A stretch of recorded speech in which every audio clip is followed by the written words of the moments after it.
Am I going to shoot stills or am I going to shoot video? I think it's a really hard battle. My primary focus is always first to get a usable photo. So maybe not an amazing photo, but a usable one. Because without a usable photo, I think on a personal level, I'm not going to feel like I walked away with anything from my day. But then second of all, I'm trying to get enough video to tell the story.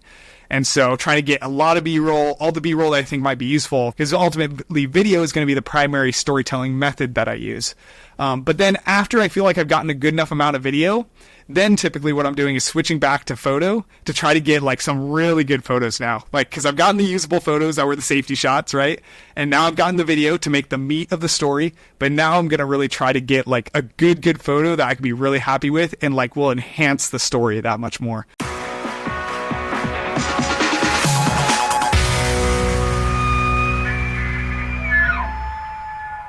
If you're a wildlife photographer, whether you know it or not, you are a storyteller. Story has the power to impact emotions, influence thought, and create change. And today I have a wildlife creator with me who has been using his YouTube platform for the past 4 years to tell stories that are very, very impactful. I'm excited to hear from Jeremy Neipp today and hear all about how he is using video and images to create his stories. So Jeremy, thank you so much for being on the Wild Shutter podcast with me today. Thanks for having me, Matthew. I'm excited to talk about all the things we're going to talk about today, and it's good to virtually get to have this conversation with you, finally. Yes, absolutely. I've enjoyed your videos from day one. Actually, I'm going to embarrass you a little bit. I went back today and watched video 1 4 years ago. So, yeah. I mean, it's crazy. Like, I listen to a podcast and they always say, you have to punch fear in the face and hit record. And until you do that, you know, and once you do it, it's amazing how you can grow so quickly. And 4 years ago really wasn't that long ago. And not that the video was bad at all, but I'm sure you know the comparison between then and now is huge. Oh yeah, no, I would definitely describe it as bad now. So you can't hurt my feelings if you were to say that. But yeah, I appreciate that. And yeah, I mean, my kind of philosophy is that, I don't know if you've heard me say this before on any of my podcasts that I host, but if I can't look back at some of my older work and see that I've grown a lot from that old kind of, you know, work that I had, it means that I really have not been a student and a learner of the craft that I'm trying to pursue. So I think it's so important to be able to look back and kind of like almost mock your own work in a way, and kind of learn from that and be like, wow, that wasn't too great. I could have done better there, and I know how to do better there. I think that's a really cool testament to how good of an artist you are in whatever type of craft it is that you're doing. So. Yeah, absolutely. And, you know, just as you were talking about that, I teach video production, and some kids will come to me in 9th grade and they'll take my class for 4 years. And it's the exact same, that 4-year time frame. It's amazing to see that growth. And if we're not growing, as you said, then what is kind of the point of doing it? We always want to be getting better. And I don't know about you, but I'm always making mistakes. But sometimes for those mistakes, we just keep learning and getting better. Yeah, so, totally. I love that. In these 4 years, so much has happened. And one of those things, you are hosting a wildlife photography competition. Tell me a little bit about the competition and tell us how we can get involved with it. I love it. Yeah, I mean, so so this is our 3rd year doing it now. 3 years ago, over 3 years ago, really almost from the beginning of when I had this, you know, started this YouTube channel, I had an idea of like, man, wouldn't it be cool if we did a live wildlife photography competition, which people could watch the judging and kind of see, you know, all the behind the scenes of what's happening and interact with each other, because I love wildlife photography competitions personally. You know, some people, and I respect that, some people don't necessarily prefer them, maybe because of their mental health. They need, you know, to have a little bit more of that relaxed space where they're not feeling like they have to compete or compare. But I see comparison really as like healthy comparison, a healthy amount of comparison as a good motivator or a good way to kind of measure how you can do better in something. And so I had an idea of like, what if we did this thing live? Because I love that kind of competition aspect. But in a lot of those, biggest wildlife photography competitions out there, you submit your images and then you don't hear anything back for months. And then 6 months later, you hear you're denied, or you hear like you're a finalist, right? And one of those two answers is just kind of like, that's a bummer. That's it. Like there's nothing beyond that, right? And it kind of just feels like I want something more than that when I'm submitting to a competition. And then if you get the other answer, it's pretty cool. But then also sometimes it feels like you're like, cool, I won this thing, but I'm kind of all by myself. And like, who do I share this with?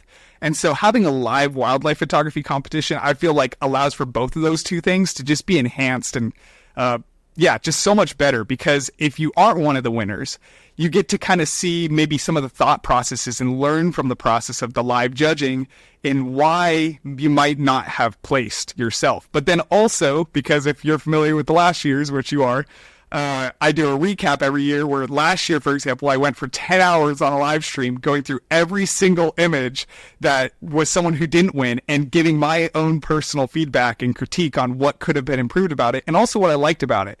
And so I make sure to really dedicate my time to making sure that everyone feels seen, everyone feels heard, and all of that good stuff. But then on the winner end, it's really cool because if you win, you are in this live chat room with people that are like, whoa, that image is amazing. It's so cool. I love this about this image. Like, congratulations. I wish I would have took that image myself.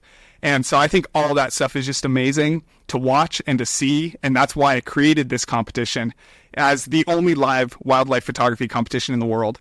And so I think there's a lot of reasons why I did, but ultimately that's probably the core of what we're about. And just to add on to that a little bit, I guess, is that not only are we live, but we're also creator-led, which I think is kind of cool because, at least personally, a lot of times with the competitions I watch or participate in, I don't know who the judges are. Occasionally I do know some of the really, really famous photographers or, stuff like that, but a lot of them I don't know. But I think that people who are watching my videos in the first place on YouTube are going to know a lot of the creator type of wildlife photographers, not so much the maybe old school Nat Geo ones as much. And so for me, I intentionally try to get a lot of people that are very creator focused. That way we can kind of have that, I guess, more relatable connection if you're a participant in the video. So yeah, all that kind of has brought me to a place where I've created this competition and I really enjoy getting to do what I'm doing. Well, what I really like too is even if you do win, you know why you won. Mm-hmm. Because you were saying about how, like, if you didn't win, but I've been in things before where, okay, why did that win? I've entered things and maybe won something, but I thought that this image over here was so much better than the one that won. Mm-hmm. So absolutely, that feedback, that community is awesome. Really like that. Yeah, totally. I felt the exact same way. So, and one of the other things that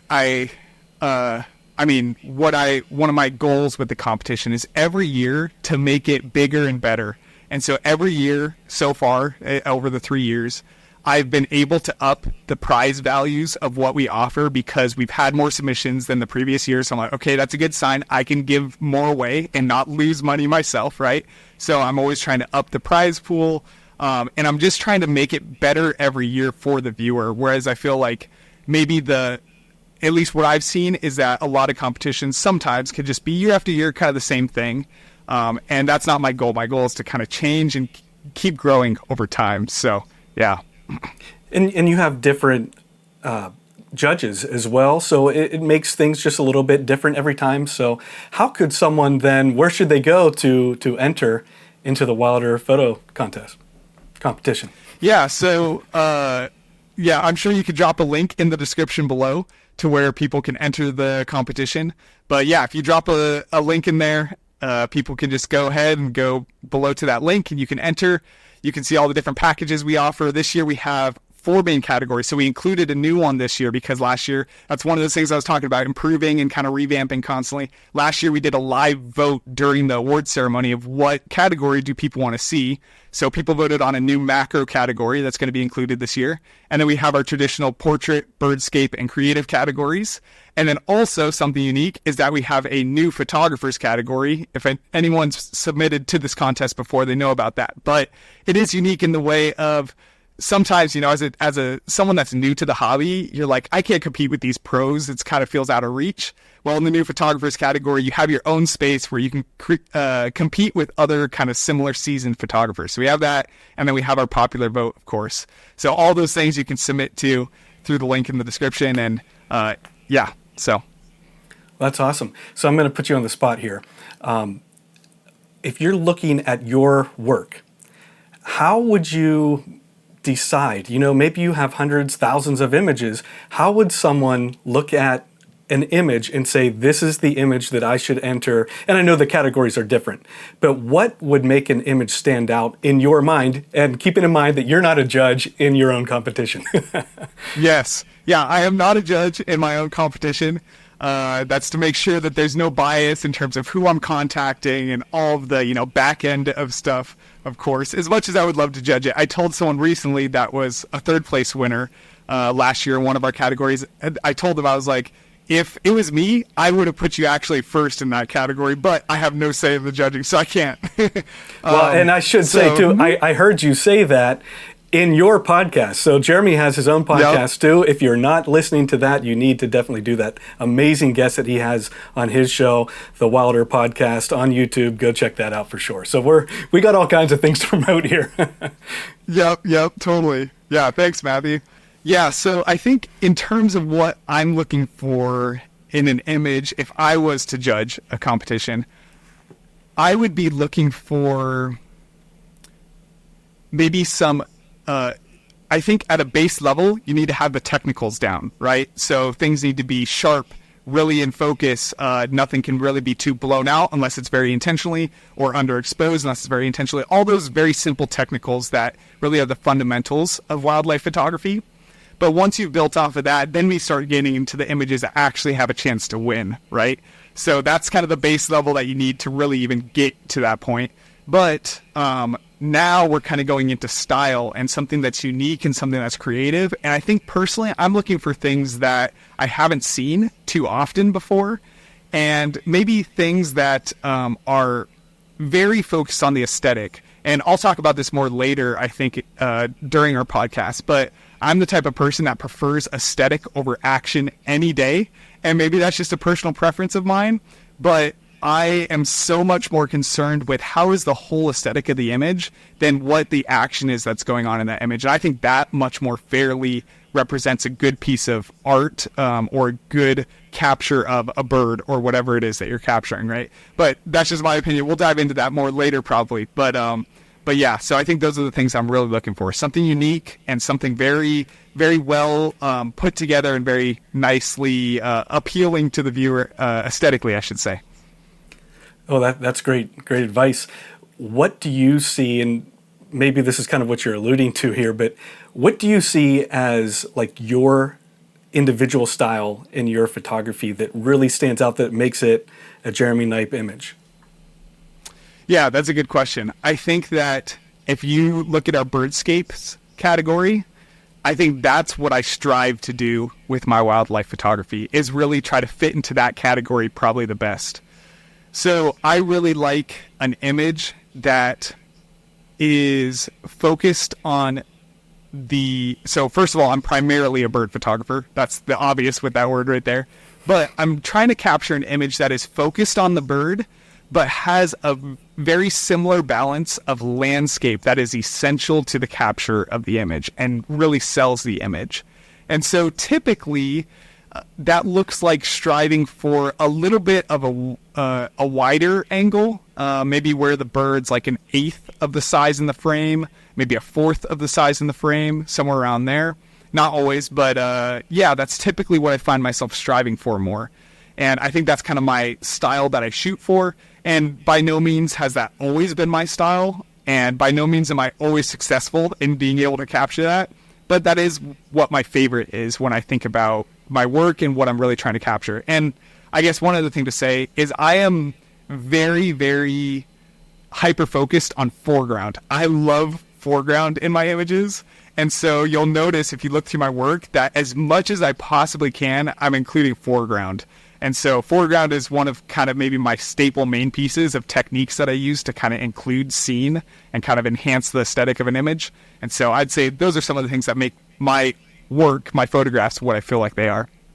Yeah, that's awesome. I as well, like recently I've been paying a whole lot more attention to foreground. I think that the depth that it can create just, it sets your work apart for sure. One thing that I always feel about your images too is they are bright and vibrant, and they pop, they stand out. And like whenever, if you would look at your Instagram feed there, whatever we call it, but if you just do a quick scroll, they just pop off the screen. And no doubt you were able to make a lot of images pop on your recent trip to photograph puffins. If you haven't seen Jeremy's video, go to his YouTube channel after you listen to this and watch his puffin video. It's just absolutely fantastic. And I kind of wondered, there are a lot of places that you can go to photograph puffins, but you decided to go to, say the name for me. Runda. It's my best attempt. Yeah, Runda. Yes. So why did you choose to go to that location? Yeah. Besides all the Norwegians making fun of me for pronouncing it so poorly, I have always, a couple reasons. Number one, just on like a very fundamental, like kind of personal appeal level, I've always wanted to go to Norway. I think Norway is just a fascinating country with fascinating landscapes, and one of my top 3 countries in the whole world that I've always wanted to visit for many years. So Norway just in general was a place that I wanted to be at. But beyond that, I think that the reason why I chose Runde specifically for puffins in Norway, because there's multiple places you could do, is number one, it's the largest nesting colony of Atlantic puffins south of the Arctic Circle. So unless you're trying to get into those really, really high and cold territories or north and cold territories, then you're going to be, this is the best spot to do it in terms of numbers, right? So just an incredible amount, 58,000 nesting puffins currently, which is majorly declined from 50 years ago as an example, but it's still a very impressive number.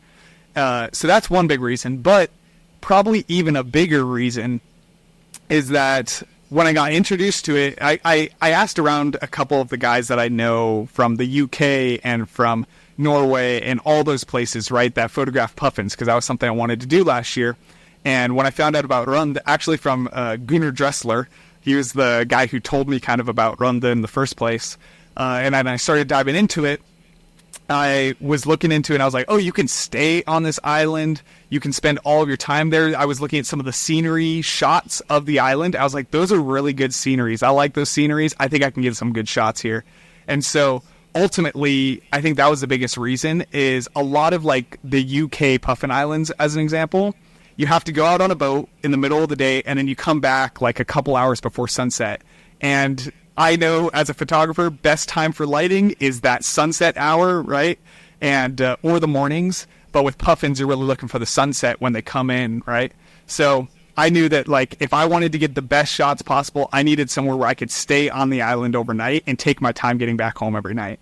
So that was probably the biggest reasons why I decided to pick that place. And yeah, I took full advantage of that while I was there. I stayed late every night. I mean, I was out there till 11 o'clock at night, every night. That was about 30 minutes after the sunset.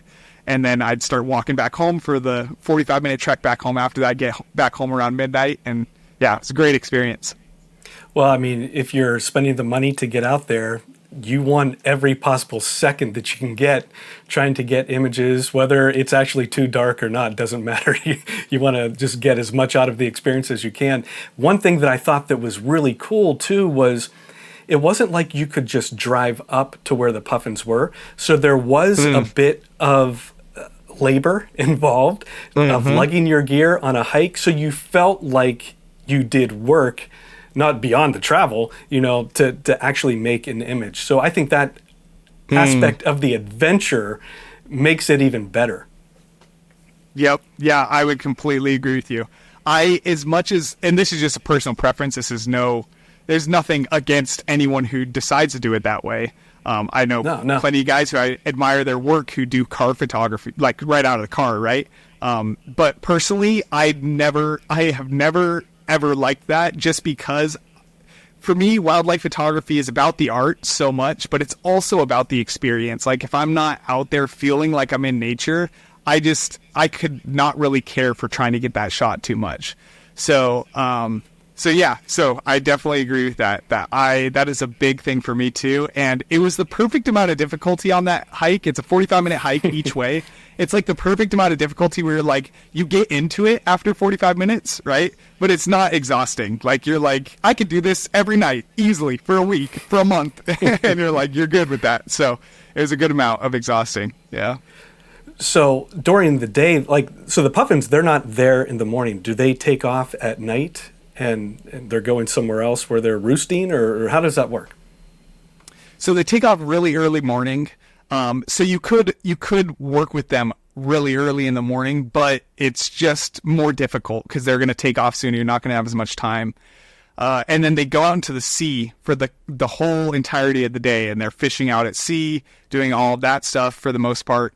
Maybe there'll be a few stragglers around the island because they're fishing right around the island, but in general, you're not going to see hardly a single soul, puffin soul, during the day. And then, like clockwork, it's incredible. Like clockwork, if you watch the video, which I know you did, like clockwork, they come in at exactly pretty much the same time every night. And the first night I was with, someone that I know from Norway over there named Jimmy, and, I was waiting there. It's like 8 o'clock, and I'm like, Jimmy, I don't see a single puffin around. Are you sure that this is going to be as magical and like as grand as you've been telling me it is, right? Or that I've seen online?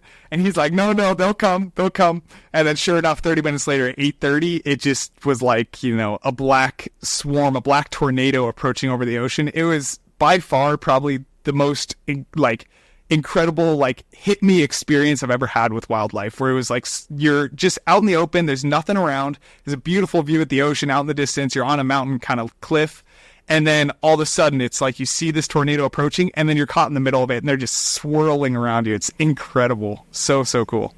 And it's not like it's Canada geese, it's really cool puffins. Yeah, exactly. Wow. So how did you even decide where to point your lens as you see this cloud of puffins coming at you? Yeah, I think that I was pretty shocked at first. I think that's one of the hardest things about doing wildlife photography when you don't have a lot of experience with the location. Like when it's a one and done day, I think that's one of the hard things, is a lot of times you're kind of taken off guard by it because first of all, you're just so excited about it. You don't have kind of a moment to really relax and think with your brain how to get the best image possible. But then also beyond that, you also don't know the behaviors as well and all that stuff for that specific set of animals in that area, right? So first of all, I'm just in shock, and I'm like, okay, what do I do? I'm trying to see everything, notice everything. But I think that ultimately, my first instinct was to try to capture tight portraits. And usually this is how I think it works for me. I tried to capture tight portraits to make sure I get kind of those safety shots of look, I saw a puffin this close up and this detailed when I was in Norway, right? So that's kind of what I started out with. And I feel like that's kind of my general go-to, is getting those safety shots. And then over time, I started to move to wider shots. How can I include more scenery and more landscape, like what I was talking about? And ultimately, I did get some pretty great tight portraits, as people will see in the video if they haven't already watched it, or if they have. The wide shots are really, really what I was excited about. And those are the ones that for me were gold at the end of the day. And so, yeah, typically I find myself in that type of a place, and that experience was no different, where I start out with kind of the safer bets that are going to be good images, but maybe not phenomenal. But then I start to go to the more risky images that are maybe going to hit that more phenomenal level instead of just your average good photo. So, yeah. Absolutely. And we'll put an image on the screen now that is something that you called your dream shot. And it is one of those shots that incorporates just the incredible landscape. And, it depends on where you're at. Sometimes the only thing that you can do is capture a close-up. But with this landscape, you, throughout your video, kind of show the process of visualizing what you wanted and then watching it unfold. Can you tell us a little bit about how this image came about and why it's so important to you? Yeah, so, I mean, this image was by far my favorite image that I've ever captured. I think it's always cool when you kind of get to bring to life an image that you've wanted so bad for so long, and then actually getting to see it come to life is very, very rare for me, at least. Like I kind of said, I'm a very kind of naturally driven person and motivated person. So whether that be in things like the competition that I host, or other competitions that I enter, or just on a personal level, like I'm always challenging myself to get a better shot. It's very, very rare that I walk away from a day of doing wildlife photography and feel like I am really happy with this shot. Usually it's like, that's a decent shot, but I know I can do better. And if you watch my videos a lot, you're going to know that. You hear me say constantly like, it was a good shot. I liked it, but it wasn't there. But this image was one of the decently very few. Happy with. I think is a phrase you use sometimes. Decently happy there with. You go. You know Matthew watches my videos if he can requote that. Yeah, no, I do say that a lot. That's funny. Yeah, I think that this is maybe once a year, maybe twice a year, I come up with a shot that I'm like, ooh, that was a good one. I like that one.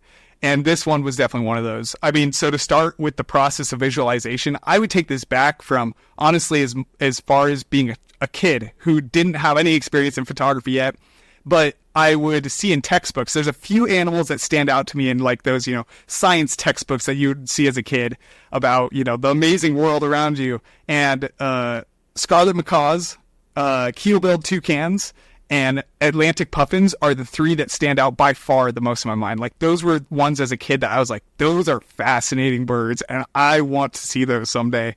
And they felt almost like mythical creatures, almost like dragons, something that's unattainable. I'll never see it, but like I get to see it in this textbook and experience it there.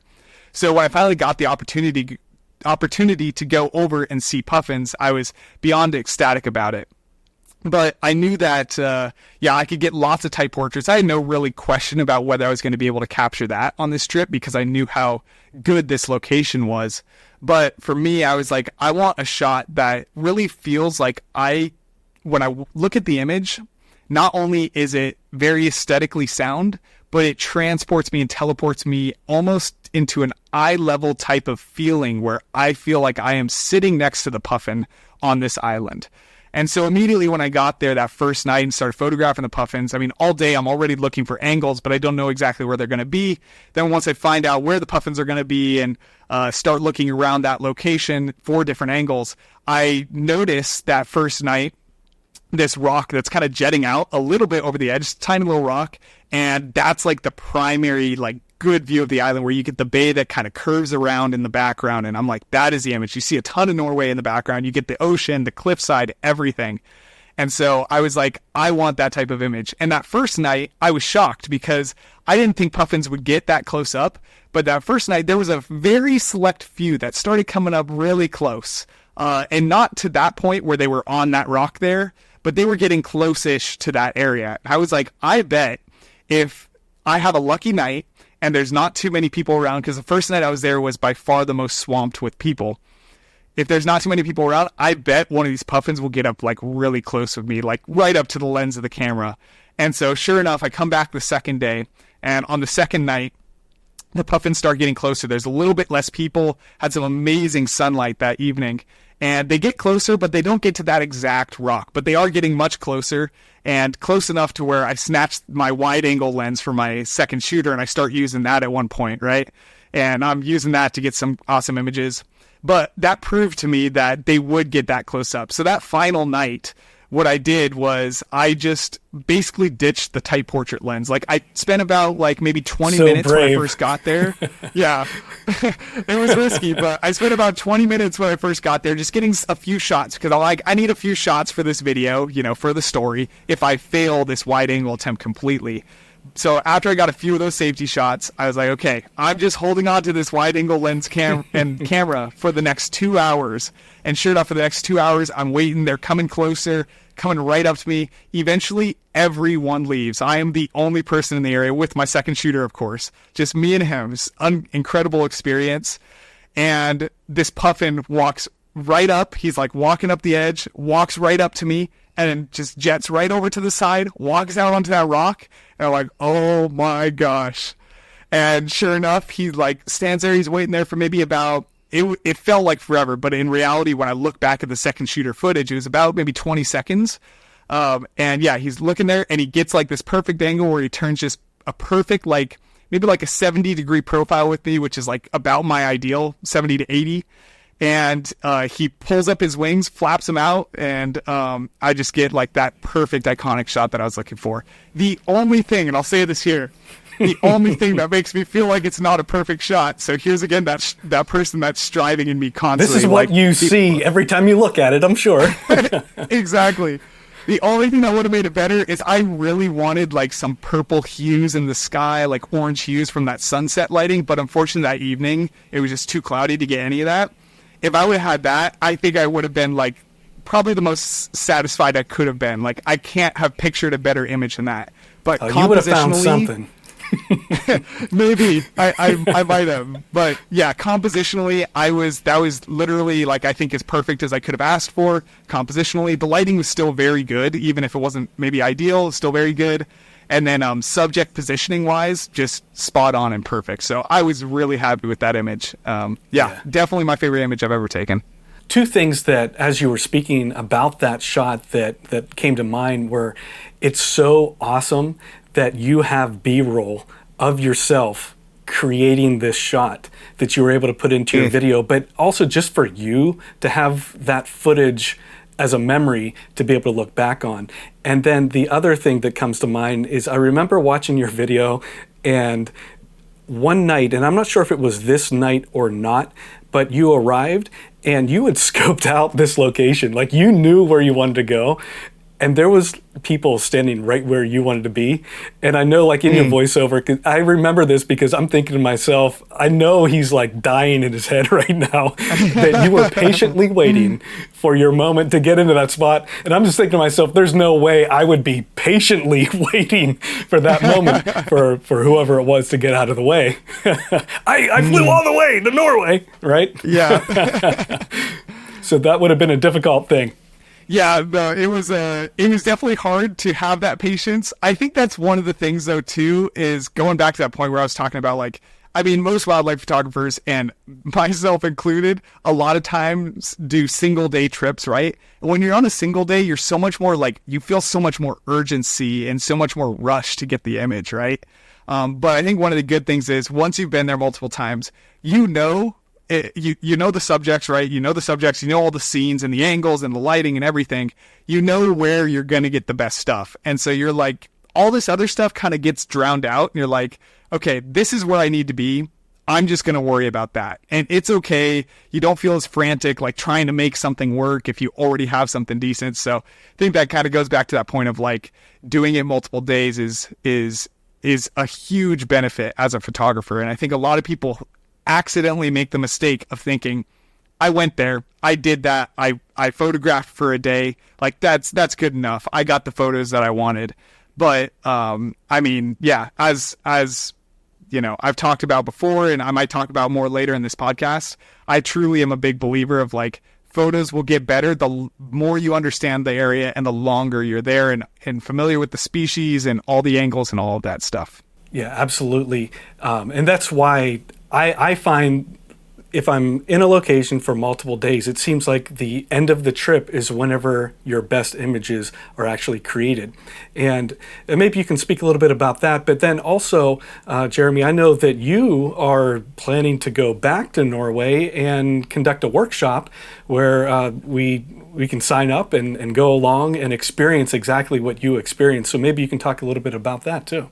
I guess there's two big questions in there. So number one, just to address the quicker and easier one, I am hoping to go back next year. I haven't sold up the workshop enough yet, but I'm hoping if you are interested in coming back with me to run the next year and getting to photograph puffins and have a similar experience to what I experienced, yeah, I mean, it's an incredible, incredible place. Like I said, I've been doing wildlife photography for almost 10 years now, and it was the most incredible experience I've ever had in my life. So, I would love to, meet you guys if you guys did want to join along with me. But, I think that, like I was kind of just saying a second ago, if you watch my video, you'll see very easily in that video that my images got better day after day. First day was like, okay, I got some decent, like, good, usable images that I could be, like, content enough with. If I went all the way to Norway to get those images, like, I'd be happy, but I wouldn't have felt like ecstatic, right? But then the next day, there was different conditions, different opportunities. I understood them a little bit better. I knew what to be prepared for, including the wider angles, right? And so I started to get even better images that second day. But then the third day, I felt so comfortable with everything. Like you kind of mentioned before, I was laser focused on exactly what I needed to do. And I went there to do that, and I got exactly the image I wanted nearly. And so yeah, I think that that's something huge I want to kind of convey and show with my workshop is like anyone who's joining me on this trip, it's going to be something where they will get the images they want eventually. And it's going to be a process of improving. So that's why I made it a 5-day workshop. Realistically, we're out there for 3 sunsets. So we really have 3 days to get the shots they're really, really wanting. But yeah, so that's my goal, is to kind of walk people through that process of visualizing and capturing the image that they want. And with the knowledge that I've already built up, it should be much more accessible, much easier to get those shots even quicker, hopefully. And then, beyond that, we're at the workshop in the mornings and the afternoons. There's plenty of other cool seabird colonies that you can photograph on the island. So we'll pay attention to some of those, get some other unique variety of wildlife along the rocky, kind of shoreline and tide pools too. So there's going to be a lot that we're going to be doing there. And then also the island, which I showed a little bit of in the video, but I'll show more in my extended version that I'm going to be releasing in 2 months from now. It's so relaxing to be on that island because you're literally on an island with a population of 100 people, and it's just you and nature. And so most of the island is pretty free roaming, with some limitations. And so you can kind of just enjoy yourself and like breathe there. There's nothing to do there. Like there's no, town that you could go into and start, getting distracted with some other things. For anyone who is watching my films, there are some times where I have to go back and shoot some second shooter footage or something the following day because I didn't get enough. And so sometimes the last day that you're seeing in the video, like I've actually it's maybe the second to last day or something like that, because I have to get some more B-roll from behind the scenes to make and complement the story and craft it a little bit more nicely to package to the viewer. But in a lot of the most best experiences that I've had, it does wind up being that last day. So for example, I mean, when I was in Yellowstone, I think that sometimes the last day is the best day because you have to know when you've captured the image. And when I was in Yellowstone with Evan Watts a little bit over a year ago, had this incredible experience looking for grizzly bears, trying to get the grizzly bear photo, and then I finally got it. And I actually had one more day that I was planning on staying in Yellowstone that I could have gotten more photos of other animals afterwards. But after that incredible experience with that grizzly bear that night, where I was probably no less than 50 feet away from it at one point, of course, with all the safety precautions that they have in Yellowstone, I wasn't. Some people might hear that and question that, but I was with a ranger, everything. But it was an incredible experience. And I knew after that night, I was like, I'm not going out tomorrow. This was the night and I'm going to leave it there. Like, there's no point in trying to get an even better shot when I know that that's probably not going to happen at this point. And, also there's some aspect of even though I am someone who's constantly striving for that better shot, there's some aspect of I have to also learn to be content sometimes with the images that I am going to get for this trip and learn to be happy with that rather than always just trying to improve. So that's one situation. But then another situation might be with the puffins, where because I learned more and more every day, the last day is of course going to be the best day because I took what I learned from every day and applied it in the next day.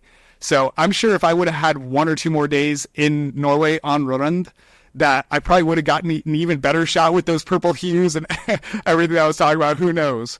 But yeah, I think that those are probably the two reasons why I find that the longer I'm there somewhere, and the last days typically wind up being the best. And the occasional times that it's not is like, for example, I would last year I created a video on America's Bird Watching Village. That's probably one of my most popular videos ever.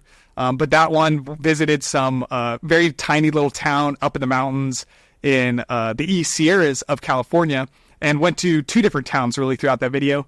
And it made more sense story-wise to really end the video off with the story of the Nighthawks in one of the towns. But technically, I went to the other town after that night. So it was like the following day I went to that final town. But I crammed that town in between the other two towns because it just made more sense story-wise. So sometimes I do reorder my days of events a little bit like that. But yeah, a lot of videos, it's pretty as straightforward as you see it as well. So, this episode of the Wild Shutter Podcast is brought to you by Cotton Carrier. The Cotton Carrier G3 harness system is my favorite way to carry my camera when I'm out in the field. The ergonomic design of the G3 harness system distributes the weight of your camera, helping to lessen the fatigue of a long shooting day. The G3 keeps you hands-free, your equipment safe, and your body mobile and ready to shoot. Use the link in the description below and use the coupon code WILDSHUTTER to get 10% off your purchase at cottoncarrier.com. Now, let's get back to the podcast. So Jeremy, you're one of very few wildlife photographers, creators on YouTube who are using a second shooter, and it definitely adds a completely different dynamic to your videos. It makes them very enjoyable to watch. So I'm wondering, whenever you're in the field and you're working with your second shooter, how much of that is kind of planned beforehand? And how much are you kind of writing a script for the final video in your head or maybe on your phone as you're out in the field? Yeah, that's a good question. So, yeah, I mean, first of all, just to talk about, I think why a second shooter has been so huge for me is because I used to try to do the whole thing on my own. And ultimately, like, you're splitting your attention so much. It's already difficult when you're on your camera trying to split your attention between photo and video of the wildlife. But then when you're also trying to add on another layer of like, you know, capturing your own, you know, adventure and all that stuff behind the scenes, it just is like too much. And I learned pretty quickly into my career that if I'm going to do this, I want to do this in a way where I can tell a more effective story for the sake of the art, but then I also need to do it in a way where it's enjoyable enough to me where I don't burn out. Because to be honest, after like a year or a year and a half of filming myself constantly, I was so burnt out. I was like, bro, I don't want to take this tripod with me for the B-roll camera and carry that one, lug around my camera, and then like also my backpack, and then making sure I have a mic on, like all that stuff. It just was like, this is just not fun anymore. And so to immerse myself more in the experience, that was a must for me, even if it costed me money. So, I mean, over the past 3 years that I've been using a second shooter now, 3 years, 2 to 3 years, I forget exactly. I've gone through, I've had like 4 different second shooters that I use, and cycle through. My wife has been the primary one for most of that time, but recently with her getting pregnant, that was something that moved off the table, right? So she doesn't do any of it anymore. But up till that point, I had cycled through a few different people, and so now it's primarily between. I got news for you. She might be off the table for a while. Yeah, totally. Yeah, I don't expect her to be coming back anytime soon, especially now that we'd have to hire a babysitter. So, yeah. But yeah, so all that stuff just made it really important for me to have a second shooter. And so my process in that, when you're asking about pre-visualization versus also crafting in the moment and all that stuff. So yeah, my process for that, when you ask about pre-visualization and crafting in the moment and all that stuff, is first of all, with all my second shooters that I've used, I do a training session with them before I ever have them shoot anything for me. So I do like a 1 to 2 day training session where I just teach them everything I want them to know, whether that be the lingo that I use, whether that be making sure we have all our technicals, we see eye to eye in terms of what the technical necessities are when you're shooting video, or whether that even be like stylistically telling them like, this is what I tend to like. Keep this in mind as you're, taking behind the scenes footage of me and blah, blah, blah. So that's kind of how I start out with any of my second shooters. But then when we get to each individual shot, what I start out talking about is what is my goal for the main and side stories of this whole video that I'm creating, right? Because I script out all my videos ahead of time as much as possible. And so I always go in knowing exactly what I want my main story to be. And then also for a couple of side stories that I'm hoping for. So I make sure to let them know all of those things. That way they're aware of what's most important, what kind of story we're trying to capture out in the field. And then after that, I try to talk to them about the styles of shots that I'm looking for. Maybe a certain image, like for example, when I do my mountain quail, my annual mountain quail video that I do once a year every summer, and this year's actually going to be the final conclusion of that. I've already filmed it. That video, I want to make sure that the viewer always feels very immersed in kind of the secrecy and the elusiveness of the quail. So I'm trying to tell them about different styles of shots that I like that kind of represent that. I want me to feel small amongst this landscape. I want you to be seeing through a lot of leaves and foreground bushes and elements to be able to see me kind of like in this nature adventurous type of scene, right? So those are all different styles of shots I'm looking for that I try to convey to them. And then beyond that, if I do have the capability of knowing specific scenes that I'm really looking for, and I already know that certain things are going to happen, then I try to convey those as well. So like with the mountain quail, I know, because I've done this 5 years in a row now, created videos on this guy, I know that he is going to give me a chase. There's going to be a moment where I'm hearing him, and then like I'm trying to locate that echo call, and then eventually I find it, spot it, and then we're like shooting it, right? And so in that scene is one that I can pretty well predict and plan on and know that is going to happen. So I try to convey in this moment, when this is going to happen at some point during our trip, I want you to follow me in this type of way and capture it in this type of way, right? So that's like a very specific scene. And then if it is a multiple day shoot, then what I try to do with them is at the end of each day, I try to recap, hey, like once I have a chance to go through all the footage and look through it all, I'll talk to them about like, this is what I liked about it. This was really good how you did that. And then this is what I think could be improved. This is what we can do better next time. And so that process is kind of the process that I walk through with all my second shooters every time I'm shooting with them. And it's definitely intentional. Let me tell you that. It's not like I just hand the camera to someone just to get whatever they, are thinking might be good in the moment, but everything is really intentionally crafted is the goal with it. So. Well, that's fantastic, and definitely the final product reveals that it is a very intentional story that you're telling. A lot of work goes in before you even get to the scene to be able to do something like that. Really interesting that you're able, and how many times then does something that you planned on having your main story become not even something that you were able to shoot? Yeah, that's a good question. I forgot to answer that part of it too. Yeah, totally. I think, to be honest, so this is, I guess, diving into some of the parts about what may be the downsides of being a wildlife photography creator, I guess. So I feel like as a wildlife photographer who's purely doing the photography part, you're able to take risks and all of that stuff that are very difficult to take as a creator, at least at my level. So at my level, I'm relying on this income to a certain extent. So I have to make sure that I produce when I'm out in the field, and I'm paying a second shooter to follow me around. So literally every day that I'm out in the field, when it's not my wife who, can't do it anymore, I'm paying, X amount of money to have this guy follow me around and capture everything. So I need to make sure I'm producing something, because otherwise I'm going to be going bankrupt soon. So all that does make it to where, if I'm honest, I do have to do things that are much more reliable and much less risky, and that I'm very familiar with. So that doesn't mean I don't ever take risks, but more often than not, I need to do something I'm very either familiar with, or is pretty much a sure bet that I will be able to craft a good story out of this.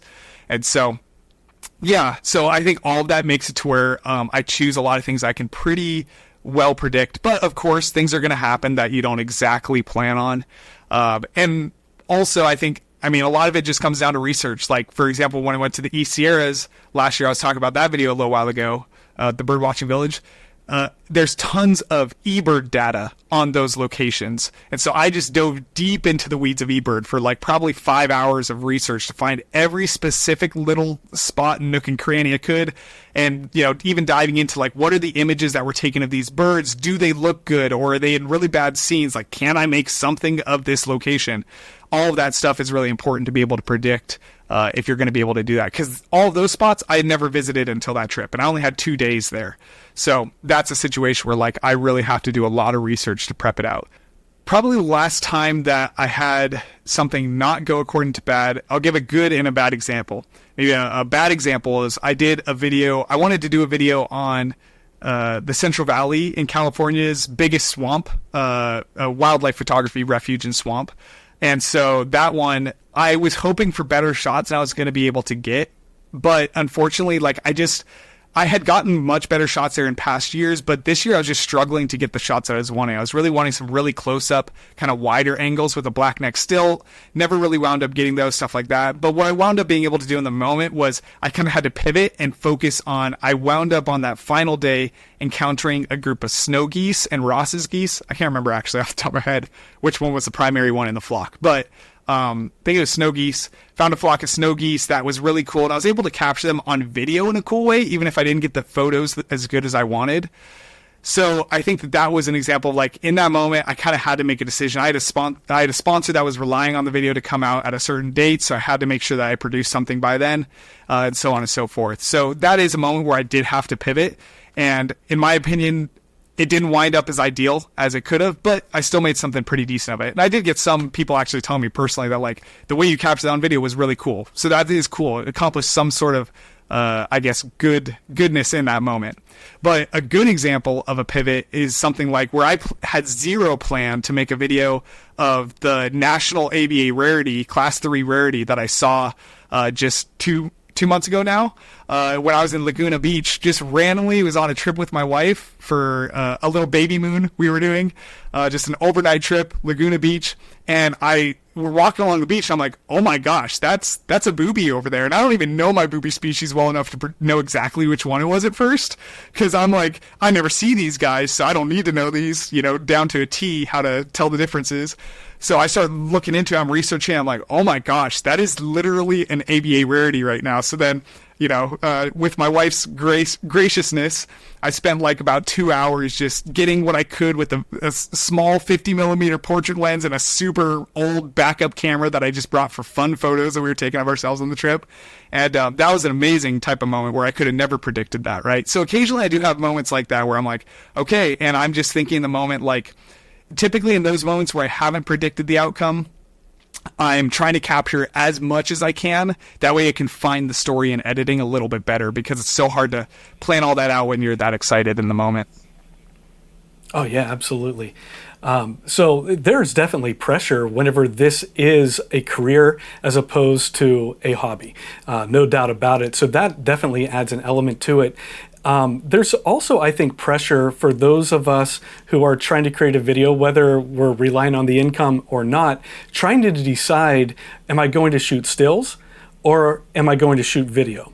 So whenever you're in the field, what is your process for determining which way you decide to go? Yeah, that's a great question. I think it's a really hard battle. My primary focus is always first to get a usable photo. So maybe not an amazing photo, but a usable one. Because without a usable photo, I think on a personal level, I'm not going to feel like I walked away with anything from my day. So that's like on a personal level. But then on a storytelling level, because I primarily revolve my story around me as a wildlife photographer, I need to get some sort of photo that I can show. Otherwise, it just is a completely void story most of the time. So that's my primary focus, is getting something usable. But then second of all, I'm trying to get enough video to tell the story. And so trying to get a lot of B-roll, all the B-roll that I think might be useful. If there's birds flying in, for example, then I'm going to try to get some action shots of birds flying in on video. That way I have that content if I need it. Or if there's a bird feeding on some type of, plant or some type of animal, I'm going to try to capture that to make sure I have that content to have for a story with video. Because ultimately video is going to be the primary storytelling method that I use. But then after I feel like I've gotten a good enough amount of video, then typically what I'm doing is switching back to photo to try to get like some really good photos now. Like, cause I've gotten the usable photos that were the safety shots, right? And now I've gotten the video to make the meat of the story. But now I'm going to really try to get like a good photo that I can be really happy with and like will enhance the story that much more. That's typically my process. But overall, if you were to ask me, I'm not going to deny it. I think there's a big trade-off in quality when you're trying to shoot both photo and video. It is very, very hard to do both very well. And ultimately, you're going to make some sacrifices. Like, I mean, for example, when I got that shot that I really wanted of that puffin that final night, I had to be committed to doing photos in that moment because that moment was so cool too. If I would have captured that on video, but I was just laser focused on, I need this shot. I am not switching to video until I have gotten that shot. So eventually I did switch to video, and that's why you'll actually see a lot of the video. You might not be able to tell because I try to make it look all very synchronized in editing with color correction. But all the video, wide angle video I took on that night, that final night with the puffins, almost all of it is taken in a darker lighting because the sun had gone down more. As opposed to that photo that I got, because it wasn't until after I got that photo that I started switching back to video.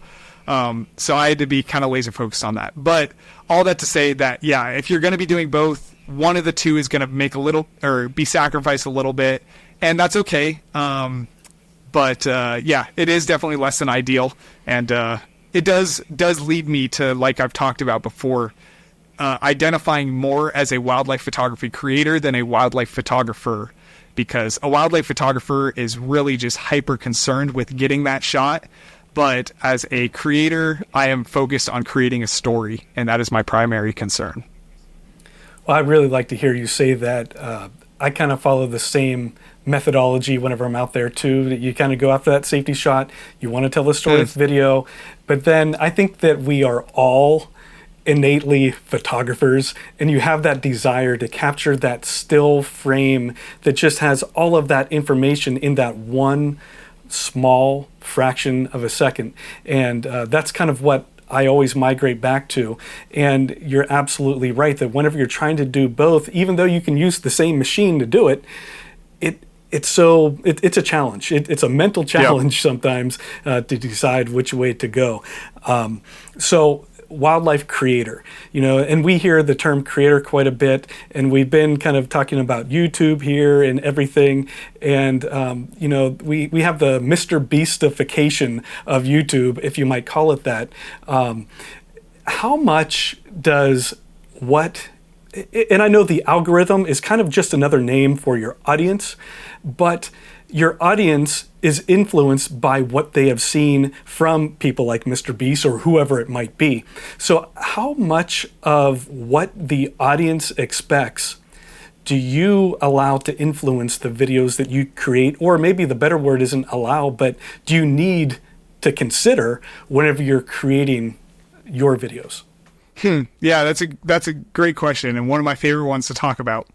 I love talking about YouTube analytics all day long. I love talking about storytelling. So yeah, it's one of my favorite things to talk about. And I talk about this with creators all the time behind the scenes. Like, you guys see it on my podcast some, but that's a tiny portion of how much I talk about it compared to all the behind the scenes stuff. So I think that to answer that question very directly, I have definitely changed how I edit and craft stories according to the algorithm and analytics that I see. I think that, kind of as you already mentioned, the analytics we're offered on YouTube are amazing. That retention graph is phenomenal. And that is a huge indicator of what, to me, I believe, makes a story truly captivating. Because if people are clicking out, it's not captivating. And ultimately, people say what they want. They'll say like, oh, you're just trying to game it or whatever. And there are ways you can do that too. But in my experience, a good story will always do better. Like when I've crafted a story that I feel really confident in, I'm like, that is a good story and I made that one really well. It doesn't suddenly all the kind of like, I guess manipulation, all the little tiny tactics you're trying to do to like gain that little bit of extra percent, like it's not, I guess, as important as you thought it was at the end of the day. So generally, I think that the analytics are very, very insightful. And to give a couple of ways that I have definitely improved. So this is going to be like, I guess I don't get to talk about my opinion too much publicly because I'm usually interviewing the people and they're talking about their opinions, right? So this is going to be my, like, I wrote down, as I was prepping for this, 4 big things that I would say stand out to me when you're crafting a story that a lot of wildlife photography creators do very poorly, and I have done very poorly in the past. One of them I feel like I still struggle with quite a lot, but some of these other ones, like, I feel like I've gotten to a pretty good place with, but still in the past, like, I was bad at them. So number 1, this is going to be my list of 4 gold nuggets. Number 1 is, if you're wanting to do wildlife photography creation, stop over explaining. It is by far the biggest problem that I see on wildlife photography YouTube, is that there's wildlife photographers out there and they're vlogging and talking to the camera for like a minute or 2 minutes about something I could care less about. I'll just be honest and really blunt about it. Like, I'm like, this is boring. Like, okay, what's the point? Like, get me to the real meat of the story. And so I've been super guilty of that in the past too. And to be honest, like, I mean, our expectation of a good story as on wildlife photography YouTube has grown so much over the past couple of years. I mean, when I started out, in my opinion, Tron Westby was the guy who I was like following and looking after, and like, yeah, I was like, the way he tells the story, yeah, is like really good.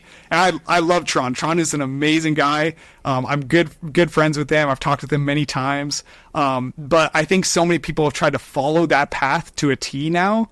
And it just is like that path and the Morton Helmer path, that it's kind of made for just a complete lack of diversity on wildlife photography YouTube. And so, yeah, really creating it your own way. And also, I mean, all that to circle back to the point that I'm trying to say is that because they were the best of their time, and I truly believe that, people have kind of taken that format, but it's gotten old now, if I'm just to be blunt about it. And again, I love Tron. I think I've never talked to Morton, but Morton's, I'm sure, an amazing guy. But they did their own thing. Now we need to do something different. And so one of the biggest things that I feel like that people take from that is like trying to show the passion and the emotion and re-recording after the shot is taken. But all of that stuff has gotten really overplayed over time, I think, and has a lot of room to, improve. And ultimately, I mean, it's storytelling 101. You don't want to make someone sit with something that is kind of uninteresting or not to the point for too long. So getting straight to the point is going to be so much more effective. I have seen many a times in my retention curves in my old days where I would go into a speaking section and then the graph just goes and falls off for the next 30 seconds, 1 minute as I'm talking, because people are just bored of it. And everyone, there's a lot of people who maybe you'll be like, oh, I take offense to that because like you don't think what I have to say is valuable. Well, to be honest, it's really not that valuable, and you need to know when what you're saying is valuable versus when it isn't. There's lots of stuff I say on camera that I cut down drastically when it comes to editing now, or I completely cut out. Like there's whole speaking moments that I have planned, like for example on the Norway trip, where I cut out the whole thing. I'm like, nope, that's trash. It doesn't fit the story. Not good. I'm cutting the whole segment out. So that's number 1. And also, I apologize if I'm being really blunt to anyone who's watching, but this is as straightforward as you're going to get it, I guess. So I like it. That's number 1. I think a second huge thing is your hooks. And this is probably the one that I struggle with the most still, if I'm honest. I feel like I really struggle with still crafting a really good hook. I feel like Evan Watts is doing a really good job of this right now. And so I feel like I'm constantly in conversation with him, and I feel like he does this really well. But crafting a good hook is something I'm always trying to get better on. Ultimately, if you don't have a very strong and compelling reason for why someone wants to stay within the first couple seconds of your video, then there's no reason to stay. And you have to think about that. A lot of times people will start out the video with something that's either not very important or something that's not too compelling. Maybe it's a wildlife photography moment that they're showing on camera, but it's something that as a viewer I've already seen 10 times. That's not compelling enough for me to stick around.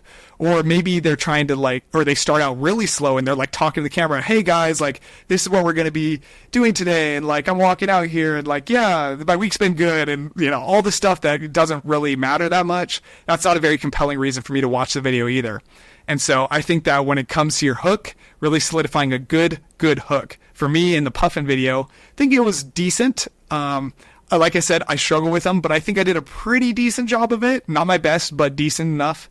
And that one, really the hook there is like, I start out, and normally I start out much more of a higher energy, but this one I decided to start out at a much lower energy and start out with a slow moment. And since I was a kid, I have dreamed of getting to see Puffins.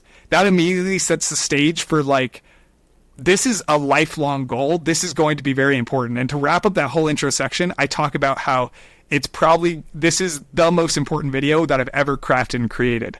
And so all of that sets a very high standard for anyone who's watched any of my videos before to know that this video is going to be one that they want to stick around to watch, right? And I know that a lot of people can relate to that experience, just like me, of having wanted to see Puffins for a long time and never have seen them.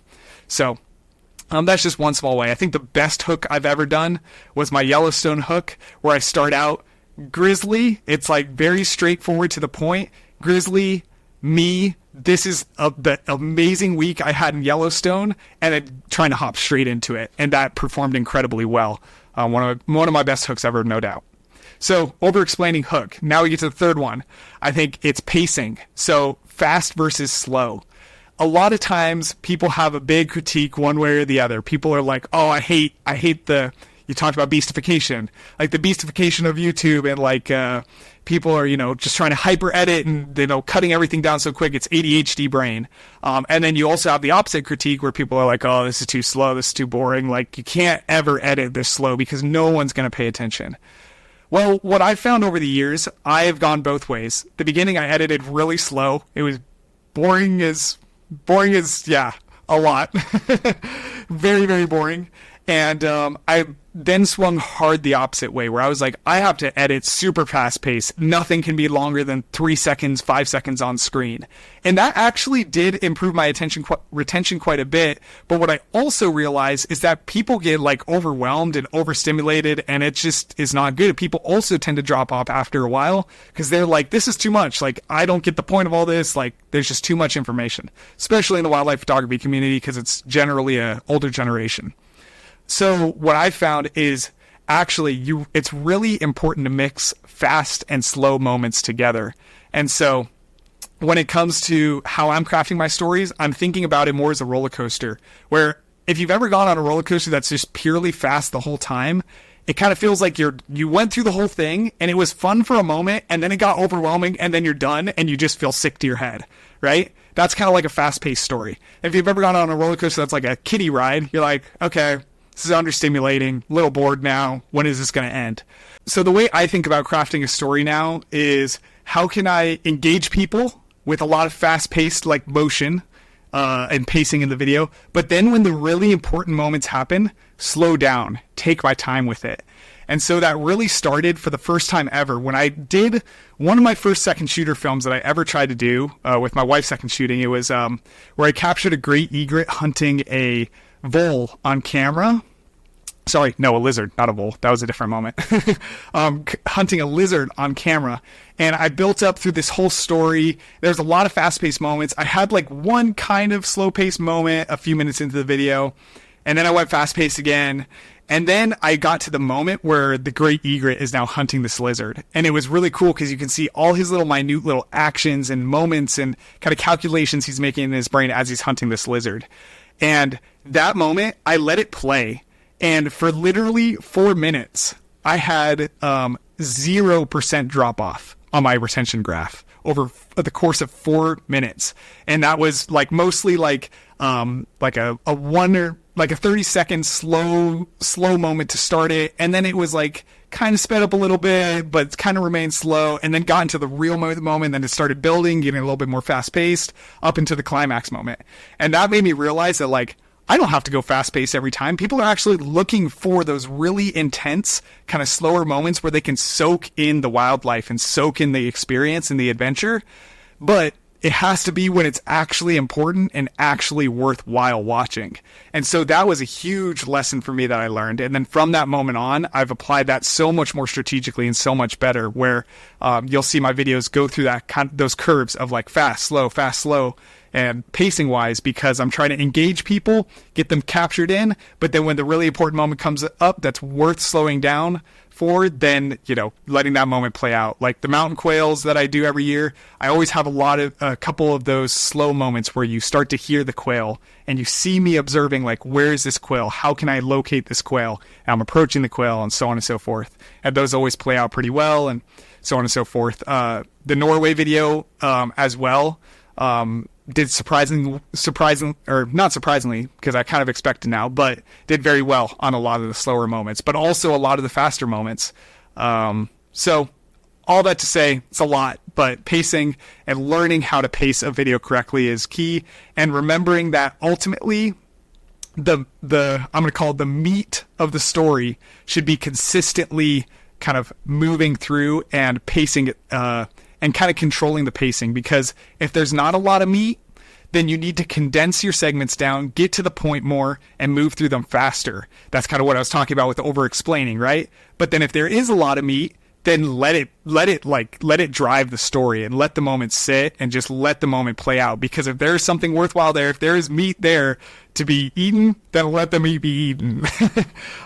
So that's the third one, is pacing. So over-explaining, hook, and pacing. And then finally, one of the biggest things I've learned is subplots. Because long videos, at least for me, I would much rather watch a very well-crafted 20-minute wildlife photography video than a short 5-minute video, right? Because there's something so much more rewarding about going on this long experience with the photographer and getting to watch them like get these shots they've been really hoping for. But 20 minutes is a long time to wait for one single payoff, right? If you're waiting the whole time just for one kind of moment to come at the end, then you kind of there's a good chance you might lose interest eventually. And I know I probably often would.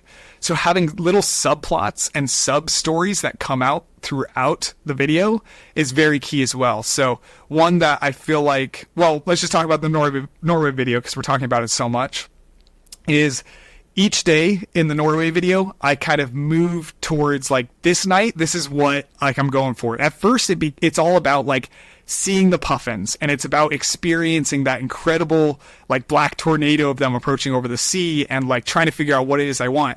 At the end of that first subplot, I set a new goal. I set a goal of, how do I get a wide angle shot now, right? And then so from that point forward, you're thinking about that in your mind. But then also the next morning, I talk about the weather and how there's going to be a small 1 hour gap of sunlight that comes out on the second evening. And so then that's a subplot of like seeing, okay, like this lighting is going to dramatically affect and change the images I'm going to be able to get. So we have a subplot going on there. And then after that evening, I didn't quite get the wide angle shot that I wanted, even if I got shots with much better lighting. So then I readdress that goal and kind of go towards that goal. And those are just the biggest subplots. Those are not even the small ones. There's smaller ones along the way, right? Like, there's actually, you'll see in the extended film, there's whole subplots I didn't even include in this first original release. So like there's going to be a moment with skua on a nesting site that I didn't include at all in this video, but I will include in the extended one. Or, you see moments with the gannet. Like I included a very short amount of the gannet subplot in this first video, but I'll include a lot more in the extended cut. But you kind of get to see that battle for the nesting kind of cliff and that ledge, right? So there's a lot of subplots going on like that throughout the videos, and I think that those are things I've learned really help people engaged, or help keep people engaged and keep them interested in the story you're telling. So yeah, so over-explaining, hooks, pacing, and subplots I think are 4 big ones I've learned off of analytics. Wow. Well, that's like a masterclass right there in about 15 minutes for anyone who's interested in creating any kind of YouTube videos. It doesn't even necessarily have to be wildlife photography, but yeah, there's a huge difference between a vlog and what you're doing. All of these elements combine to tell a full story. And if you've seen the puffin video, I don't want to say too much, but you've already alluded to it here in this podcast.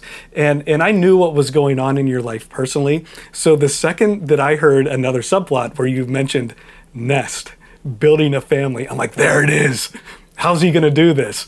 And and I got to tell you, the end of that video, whenever you pulled that all together, like seriously, I got chills. It was awesome seeing the reactions of your family and all of that. It was that was a payoff that if anyone, any of your subscribers that have been following you for a long time, we develop a personal connection with people, even if we've never spoken. You become a friend virtually.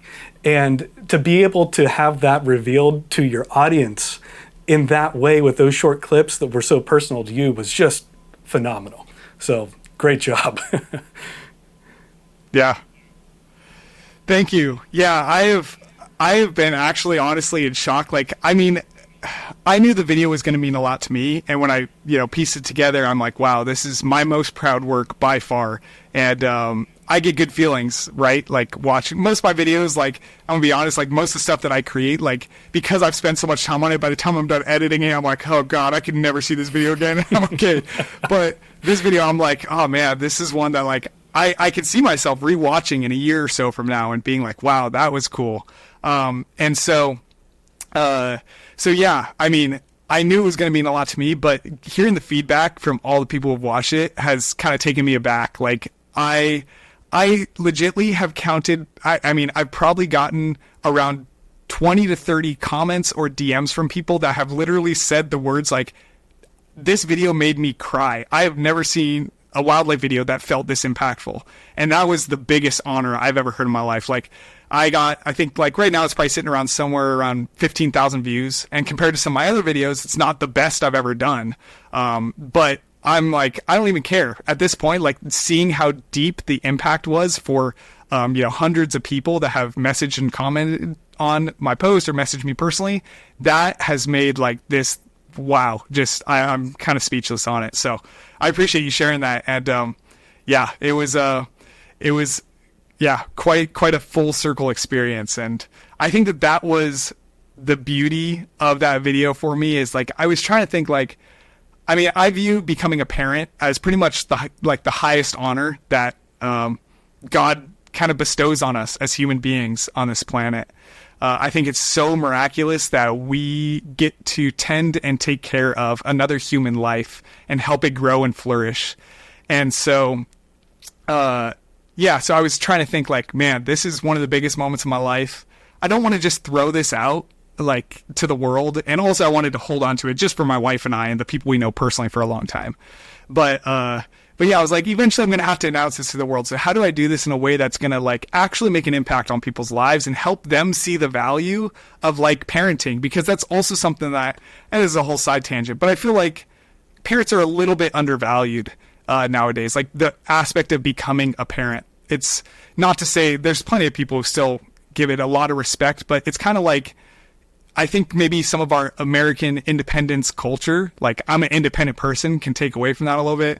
I don't want to get distracted by all that, but I wanted to essentially really represent like why this is such like a beautiful, beautiful thing to take on in your life, and kind of advocate for like, becoming a parent and how important that is for anyone who may find themselves in that season of life, or even honestly, again, without going too deep into it, like even questioning, like, is this the right thing for me in life? Because I know that there's people that question in life, like, should I have this child or things like that? And, I mean, my answer is like, you absolutely should. I think it's such an amazing and beautiful thing to have the opportunity to get to change and impact someone else's life that deeply. So anyways, I'm getting very distracted, with all of that. And, but ultimately I'm very excited to be a dad, and that is something I wanted to represent in my video. And I think that a lot of people felt that. So, well, no doubt. I mean, your life is about to change for the better. There's going to be so many moments of triumph. There's going to be so many moments of just questioning everything that you do. But it's all good. And you're going to grow. I'm sure. I mean, I look back on like whenever my kids were born and who I was then to who I am now, and just it's a crazy experience. And I love how in your Puffin video you showed how these wild animals will do whatever it takes to prepare and care for their young, and it's just a great metaphor for what you're going through in life. Whenever I saw that shot of the puffin, I don't know what you would call that, on the crib there, I just thought that was just so cool. Where did that toy come from? From Rund. Yeah, I got it in Rund. Oh, did you? And as soon as I saw it, I was like, I need that. That is a special keepsake. And ironically, because if you've seen the video, anyone knows I'm having twins, which is just mind-blowing and insane. So cool. But yeah, I had the two little baby puffins on the back, and I was like, oh, that's meant to be. So yeah, it was pretty cool. And I got surprisingly, I couldn't figure out how to wrap up that whole little personal segment that I threw in there about the twins and having them. And I was just like struggling. I was like, it's not looking good. And the editing, I was like, it doesn't feel like it's concluding there.